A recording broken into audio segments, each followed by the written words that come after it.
重磅消息啊！珠海金灣驚現87萬平方嘅超級大盤金湖灣啊！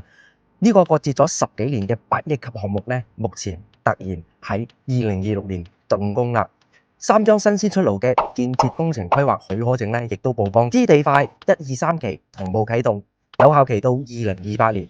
但問題嚟啦，珠海西部庫存高企，去化周期長達38到47個月，佢憑咩咧？憑咩敢入場？答案就藏喺呢3大嘅破密碼裏邊。第一招低密度住宅，0.6嘅容積率咧，再加上金湖公園嘅景觀，打造西區稀缺嘅公園住宅，專治改善客群嘅挑剔眼光啊！第二招配套快閃，托育加社區商業加公立教育配套，搶跑交付，拒絕入住3年仍係工地嘅一個碎城嘅魔咒。第三招產業綁定。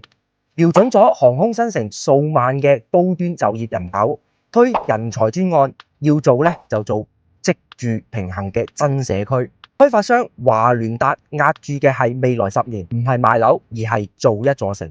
但警告牌咧亦都立住呢度，如果為咗回款降價甩賣嘅話咧，或者配套拖延嘅話咧，佢就會淪為西區庫存嘅新傷口啦。我係 Alex，一個敢講真話嘅地產博主。